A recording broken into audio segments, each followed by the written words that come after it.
इतने प्यारे प्यारे कमेंट करते हो। आप सभी को काफ़ी अच्छा कंटेंट लग रहा है, सारे निचोड़ चीज़ें दे रहा हूँ तो आप लोग भाई बहुत अच्छे कमेंट कर रहे हो, थैंक यू वेरी मच। तो आज हम लोग करेंगे सारांश एंड अच्छे से समझेंगे रोज चैप्टर का सारांश जो कि 5 नंबर में पूछे जाते हैं।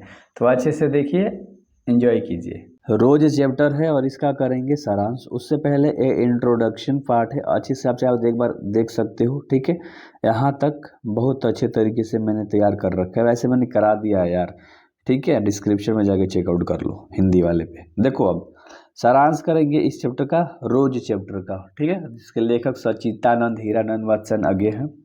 इनके बारे में काफ़ी अच्छे तरीके से हम लोग चीज़ें जानेंगे, ध्यान से बस आपको सुनना है, चीज़ें बिल्कुल भी क्लियर हो जाएंगी। प्रस्तुत पाठ रोज हमारे पाठ्य पुस्तक हिंदी के साहित्य से लिया गया है। यह पाठ सच्चिदानंद हीरानंद वात्स्यन अज्ञेय के द्वारा रचित उनके जीवन के अंश है। यानी कि जिसे सच्चिदानंद हीरानंद वात्स्यन ने लिखा है वह एक रोज है जो कि हमारे पाठ्य पुस्तक हिंदी से लिया गया है, उनके जीवन पर यह आधारित है, उनके जीवन का ये अंश है, ठीक है।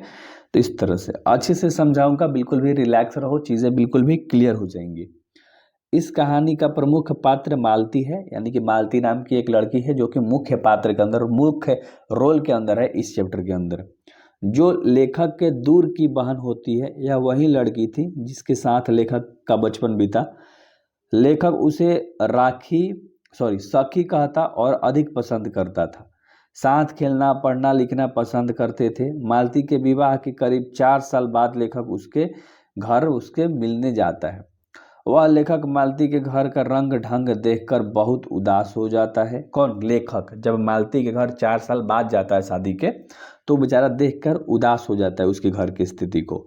मालती बहुत सुस्त और उदास रहती है, बहुत कमज़ोर हो गई होती है। कौन? मालती। वो जो लड़की थी जिसकी शादी होती है वो बेचारी सुस्त उस्त हो गई है, कमज़ोर हो गई है, ठीक है। उसका एक बेटा होता है जो हमेशा रोता रहता है। उसका एक बेटा है जो कि हमेशा रोता रहता है या हमेशा सोता रहता है। घर में पूरे दिन अकेले रहती थी और अपने पति का इंतजार करते रहती थी। बेचारी वह घर में अकेले ही रहती थी शादी के बाद और अपने पति का इंतजार करती थी। उसका जीवन 4 दीवारी के अंदर ही कैद था, ठीक है। उसका पति डॉक्टर था, रोज ड्यूटी चल जाता था। तो मतलब वो जो लड़की थी उसकी, मालती की जो जिंदगी थी ना, वो एक कैद की तरह हो गई थी, है ना। आगे सुन लो। मालती के पति महेश्वर एक पहाड़ी गांव में एक सरकारी डॉक्टर होते हैं, जिसके कारण वह अपने अस्पताल जाते हैं तथा समय पर घर लौट आते हैं। वहां के मरीजों के हाथ पैर का इलाज करते हैं। मालती को अपने पति का इंतजार करना, नल के पानी का इंतजार करना और रोज रोज घर के काम करना एवं अपने रोते बिलखते बेटे टीटी का ख्याल रखना आदि ये सभी कार्य मालती के थे। अब सोचो कि वो जो बेचारी लड़की थी वो सुबह पानी का भी इंतजार करती थी, पति ड्यूटी चल गया उसका भी इंतजार करती थी, बच्चा रोता था उसको चुप कराती थी, बच्चा का नाम टीटी था, ठीक है। तो ये सब चीज़ें बेचारी वो करती रहती थी, फिर घर के काम उम करती रहती थी, जैसे कि आपकी मम्मी हो गई, रूटीन में बंधा गई है। तो लेखक का वही कहना है कुछ इस तरह से। तो यही था तुम्हारा, ठीक है, सारांश। अच्छे से समझ में आ गया होगा मेरे भाई कैसे आपको बनाना है, कैसे लिखना है। इसलिए बोलता हूँ ना भाई कि सब्सक्राइब करके देखो इस चैनल को, कुछ बेहतर चीज़ें ना मिली तो बोलना, ठीक है। So do subscribe man.